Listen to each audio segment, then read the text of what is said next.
주께서 오늘 우리에게 주시는 말씀은 마태복음 11장 25절의 말씀입니다.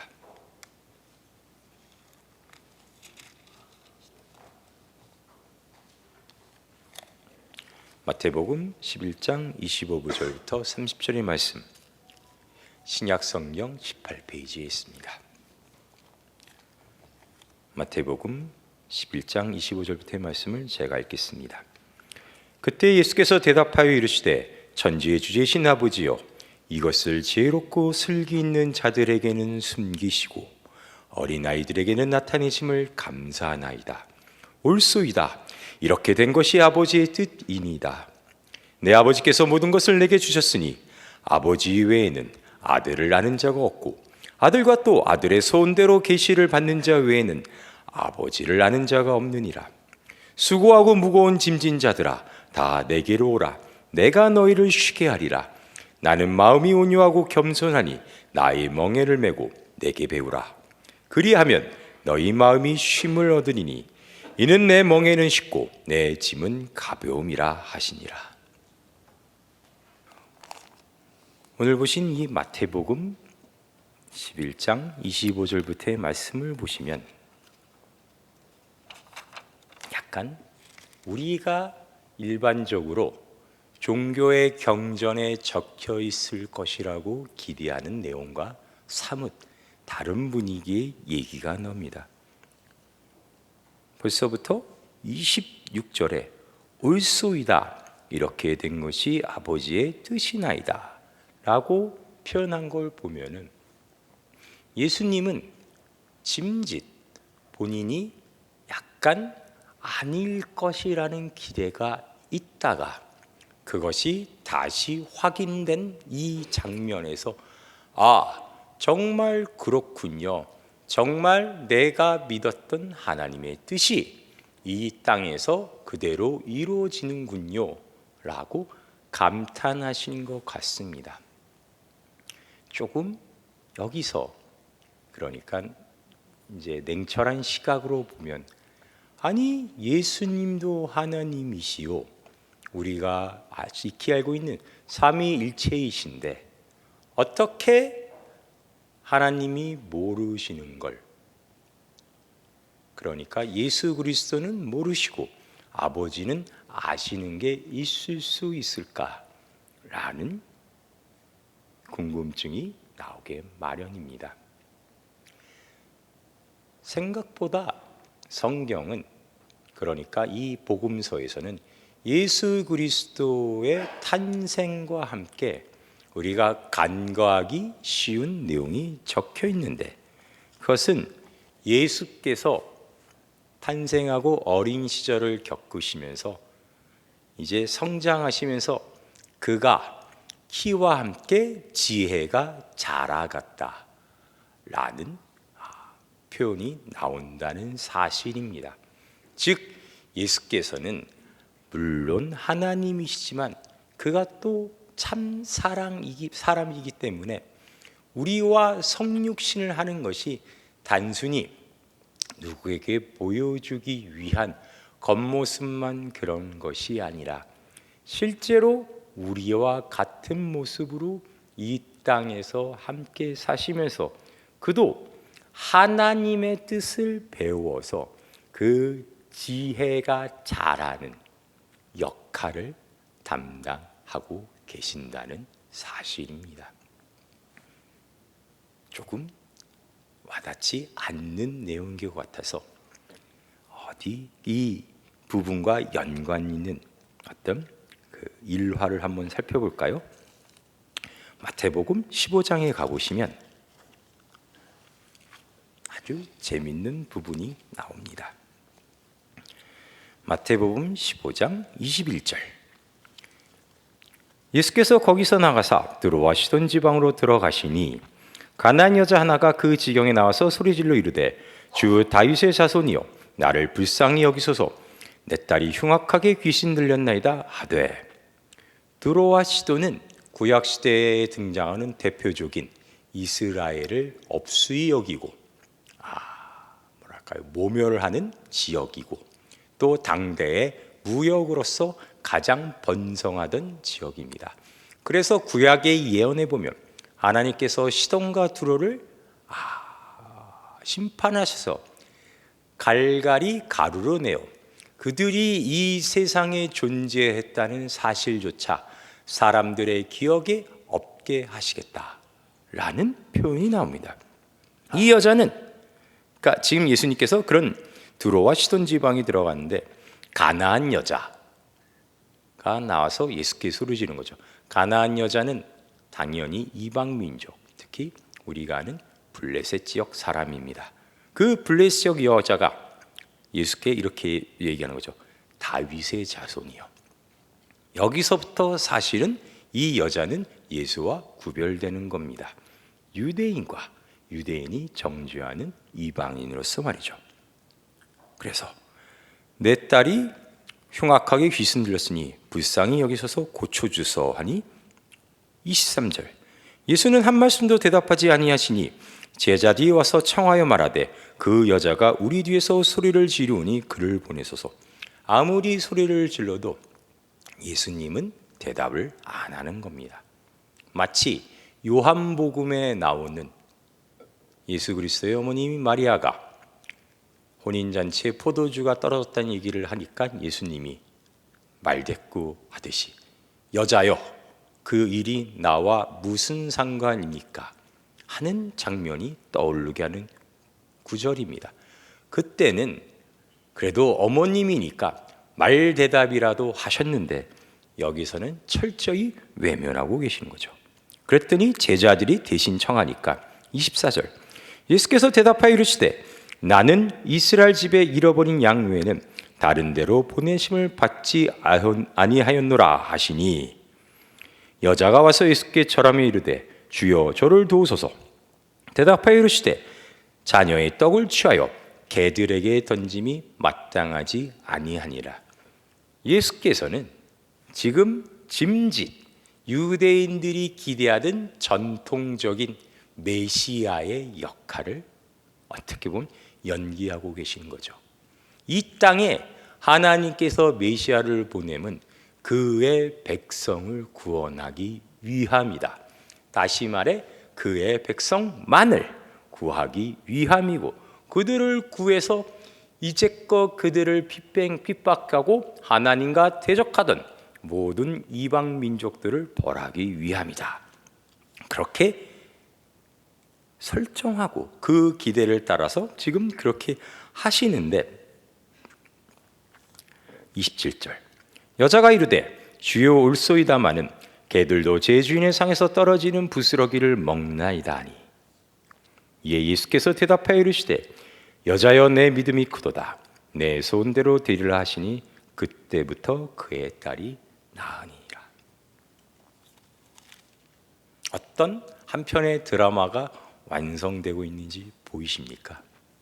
분명 유대인들만이 하나님의 자녀고 백성이라 생각했는데 지금 예수님은 예수님의 일생을 통하여 하나님의 백성이라 여김을 받았던 그들이 철저히 예수를 못 알아보고 오히려 그를 핍박하고 죽이려 하는 모습 가운데 하나님과 대적하고 그들과 엄격하게 구분된다고 생각했던 이 이방인들이 와서 믿음을 보이는 겁니다.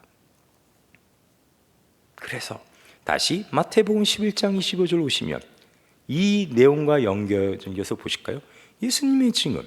그때 예수께서 대답하여 이르시되 천지의 주제신 아버지여 이것을 지혜롭고 슬기 있는 자들에게 숨기시고 어린아이들에게는 나타내심을 감사하나이다. 어린아이들이란 것은 나이가 어리고 그런 허약한 사람들만 지칭하는 게 아니라 어리석은 이 세상에 무지하고 핍박받고 신분이 낮은 모든 자들을 통칭합니다. 여기에는 죄인과 이방민족과 당시의 관념에 따지면 세리까지 들어오게 되는 거죠. 그러니까 하나님을 알아보고 하나님을 믿게 되는 그 믿음, 그 그 믿음으로 이어지게 만드는 이 모든 사실들을 지혜롭고 슬기는 자들에게는 숨기시고 이 핍박받고 무지하고 죄인들에게는 보여주시는군요. 26절 옳소이다. 이렇게 되는 것이 다 아버지의 뜻입니다. 그래서 27절 내 아버지께서 모든 것을 내게 주셨으니 아버지 외에는 아들을 아는 자가 없고 아들과 또 아들의 소원대로 계시를 받는 자 외에는 아버지를 아는 자가 없습니다. 그 이야기가 이렇게 연결되어 있는 겁니다. 요거에 대한 부연 설명을 조금 더 보고 얘기를 하실까요? 고린도전서 1장으로 가봅시다. 제가 열심히 이 설교를 준비하면서 이 고린도전서 1장 18절 말씀을 준비했는데 아까 김태희 집사님이 기도하시면서 먼저 선수를 주셔서 들으면서 화들짝 놀랐습니다. 고린도전서 1장 18절 십자가의 도가 멸망하는 자들에게는 미련한 것이요 구원을 받는 우리에게는 하나님의 능력이라. 기록된 바 내가 지혜 있는 자들의 지혜를 멸하고 총명한 자들의 총명을 폐하려 하였으니 지혜 있는 자가 어디 있느냐 선비가 어디 있느냐 이 세의 변론가가 어디 있느냐 하나님께서 이 세상의 지혜를 미련하게 하신 것이 아니냐 하나님의 지혜에 있어서는 이 세상이 자기 지혜로 하나님을 알지 못함으로 하나님께서 전도에 미련한 것으로 믿는 자들을 구원하시기를 기뻐하셨도다. 유대인은 표적을 구하고 헬라인은 지혜를 찾으라. 우리는 십자가에 못 박힌 그리스도를 전하니 유대인에게는 거리끼는 것이요 이방인에게는 미뤄선 것이로되 오직 부르심을 받는 자들에게는 유대인이나 헬라인이나 그리스도는 하나님의 능력이요 하나님의 지혜니라. 무슨 이야기인가 쉽게 이렇게 설명드리자면 이 세상의 지혜롭고 슬기로운 자들은 자신들이 잘났다고 뻐기고 다른 사람들을 무시하는 그런 단순한 사람들을 말하는 게 아니라 우리가 생각하는 지극히 세상의 상식, 세상의 법칙, 우리가 어찌 보면 학교에서 배우고 우리의 일상생활을 통하여 터득한 그러한 보편적인 규범에 따라 사는 모든 사람을 지칭합니다. 그들에게 있어서 우리는 예수 믿는 자는 미련한 것이죠. 아니, 그들에게 있어서 예수를 믿는 자가 아니라 그 위에 계신 예수 그리스도 자체가 잘못된 거고 혐오하고 미워하는 존재일 수밖에 없습니다. 왜냐하면 약하니까요. 이 세상에서 약한 것은 잘못되고 그릇되며 그가 망하는 결과를 낳을 수밖에 없다라는 가장 명백한 증거입니다. 그래서 세상이 나쁘다는 얘기가 아닙니다. 세상의 법칙이 그렇다는 얘기입니다. 세상은 약함을 멀리해야 합니다. 그래야 자신들이 살아남고 자신들이 옳다는 것을 나타낼 수가 있습니다. 그런 그들과 관계 있는 예를 들어 부모나 어떤 그들이 존경하고 경외하는 그런 신적인 존재라고 주장하는 사람이 앞에 있는데 가장 세상에서 볼품없는 모습을 하고 있다? 그거는 용납할 수 없는 거죠. 자기들이 배운 바로는 그런 존재는 멸시하고 핍박하고 업수히 여겨야만 하는 것입니다. 그래서 그들은 예수를 잡아 죽이죠. 예수가 메시아라 그럴 때 극도의 분노를 드러내게 됩니다. 유대인이 오랜 기간 이 모든 모멸을 견디며 살아온 이유는 그들이 옳고 그들이 믿는 하나님이 맞다는 그러한 기대 때문입니다. 그들이 믿는 하나님이 맞고 정말 살아계신 유일한 하나님이 맞다면 세상의 보편적 상식에 부합하여 이 세상을 힘으로 다스리고 틀린 것을 심판하는 존재로 와야 하는데 안 그러는 거죠. 그럼 그 예수 그리스도는 누가 영접하느냐? 누가 예수 그리스도를 믿게 되느냐? 봤더니 그 유대인들이 아니고 세상의 슬기로운 자들이 아니고 바리새인, 사두개인, 헬라인, 로마인, 당대의 가장 도덕적이고 가장 지식이 풍부하던 자들이 아니라 오늘 본 것처럼 세상에 미련한 자들이더라 라는 이야기죠.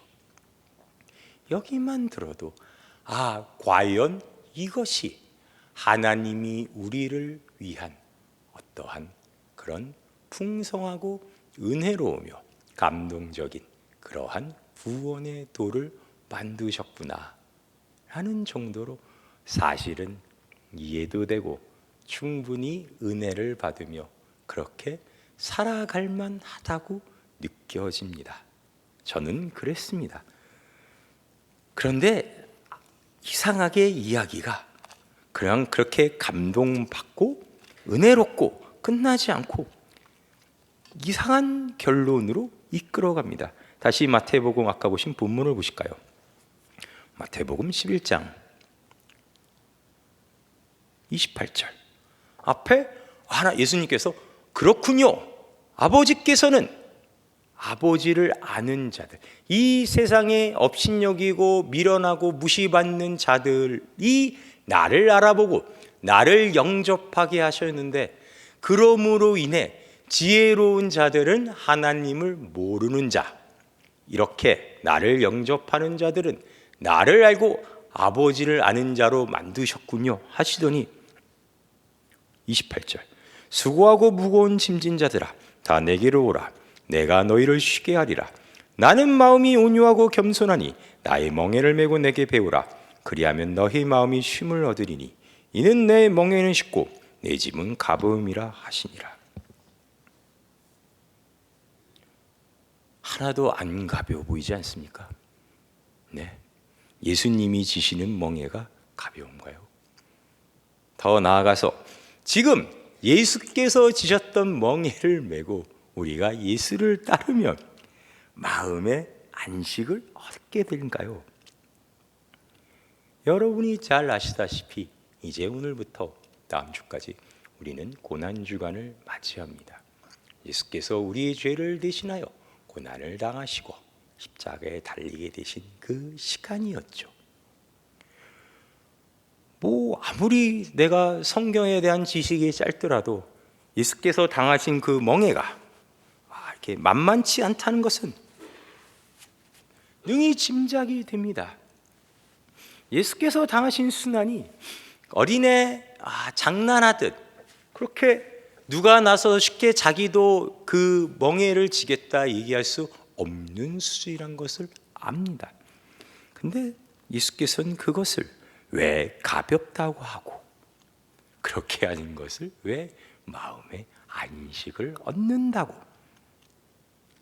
어찌 보면 이런 모순적 얘기를 하는 걸까요?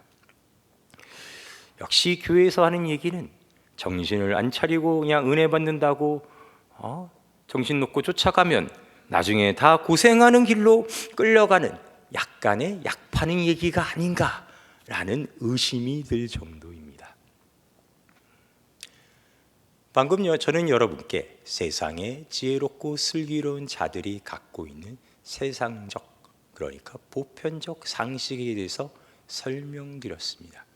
세상을 살아가려면 여러분이 의롭다는 걸 드러내려면 여러분에게는 그와 대조되는 그와 구별되는 존재들이 있어야 합니다. 쉽게 얘기하자면 다른 내가 의로움을 드러내는 가장 세상적 방법은 다른 사람이 의롭지 않다는 것을 드러내는 방법입니다. 내가 지지하는 정당이 훌륭함을 드러내기 위해서는 내가 지지하는 정당이 얼마나 나쁜 놈들인지를 밝혀야 하고, 내가 내 이웃보다 인생을 잘 살고, 내가 내 자식을 이웃 자식보다 잘 키우고 있으며, 내가 지금 내가 속한 직장에서, 내가 속한 모임에서, 내가 속한 그 어느 공동체에서 내가 내 소임을 잘하고 있고 존경받을 만한 사람이란 걸 드러내기 위해서는 나는 저 잘못되고 능력 없고 잘 못하는 자들과 아무런 연관이 없음을 증명해야 합니다.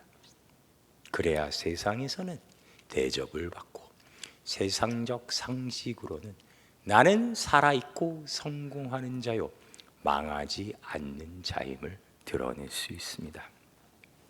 그런데 예수님은 그런 성공하는 자, 옳은 자, 이 세상을 창조한 자, 이 세상을 구원할 자로서 가장 높으신 곳에 있어야 할 예수님은 우리 가운데 오셨죠. 우리가 함께 하셨죠. 예수님이 지으신 멍에는 29절 보시면 마음이 온유하고 겸손한 멍에입니다. 예수께서 진 고난의 특징은 그냥 단순히 너희를 위해 내가 이런 극한의 고통까지 감내하노라로 예수님의 어떤 그런 윤리적 가치를 드러내는 게 아니라 예수께서 받으신 모든 순환의 그 행위에는 꼭 목적이 같이 있다니까요. 예수 그리스도의 고난은 여러분이 없는 곳에서는 절대 이루어지지 않았습니다. 예수께서 받으신 모든 순환의 목적은 여러분입니다.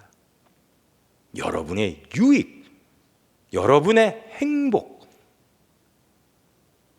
예수께서는 이러한 고난을 받기를, 그러니 내가 하나님의 유일한 아들이요 삼위일체 중에 하나인 하나님이니 그냥 받겠다가 아니라 기꺼이 기뻐 받으셨습니다. 왜냐하면 그가 우리를 사랑하시기 때문이죠. 그래서 우리 대신, 우리의 죄 대신 그가 그 모든 고통을 감당하기를 원하셨습니다. 그런 예수의 멍에를 우리가 진다는 건 그럼 어떤 의미가 되는 걸까요? 고난주간을 맞아 예수의 고난에 동참하겠다는 건 어떤 의미로서 우리가 행해야 되는 걸까요? 아무런 상관없이 여러분이 그냥 오늘부터 나는 일주일간 물만 먹고 살겠다. 오늘부터 나는 일주일간 넷플릭스도 안 보고 인터넷도 안 하고 어떠한 나의 유익이나 나의 기쁨이 되는 행위를 안 하겠다로 머무시면은 말짱 아무런 의미 없는, 그냥 나쁘게 얘기하면 여러분이 그만큼 종교성이 있고 경건한 사람이란 걸 드러내는 행위로밖에 그 큰 의미를 가지지 않습니다. 그것은 예수 그리스도의 고난을 여러분이 지닌 게 아닙니다. 예수께서 채찍을 맞으시는 것도, 예수께서 못질을 당하신 것도, 그가 하는 그 모든 고난의 감수가 우리 상처의 나음으로, 하나님과 우리 관계의 회복으로 나타났음을 잊지 마십시오. 우리의 예수 그리스도의 고난의 동참은 그래서 나의 겸손과 낮아짐으로 인해 나의 가족과 형제와 이웃의 유익으로 나와야 됩니다. 여러분 혼자 골방에 들어와서 모든 관계를 끊어놓고 나 혼자 얼마나 잘났는지를 드러내려는 행위가 되는 게 아니라 고민하시고 관심을 가지시고 사랑하는 마음을 품으시고 이 세상을 바라보십시오.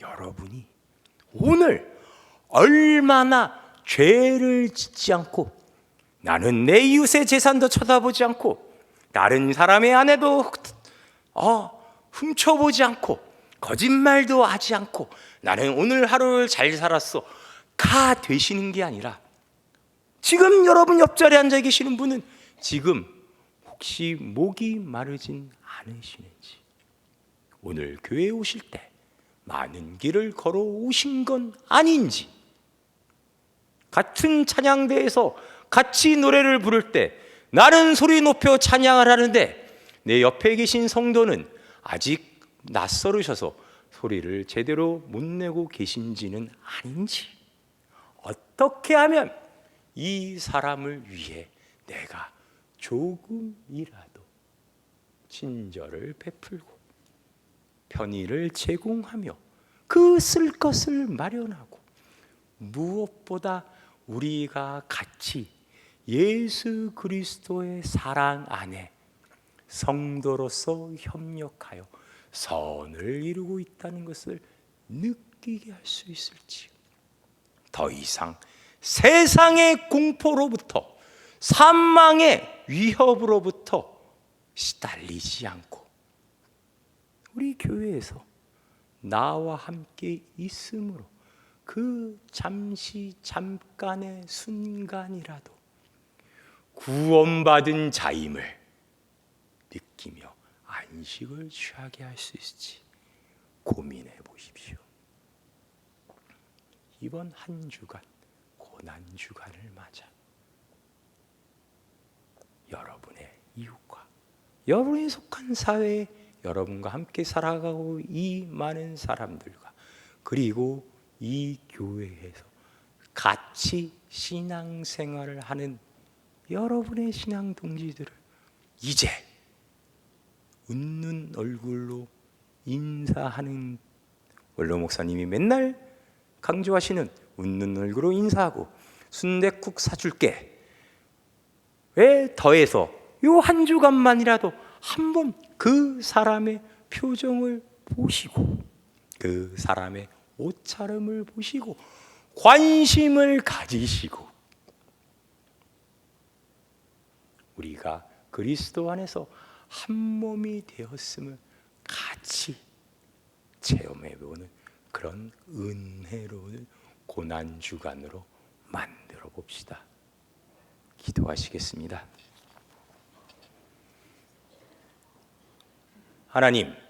하나님께서는 우리 모두를 사랑하셔서 하나님의 독생자에게 우리의 죄의 고통을 대신 담당하기를 원하셨나이다.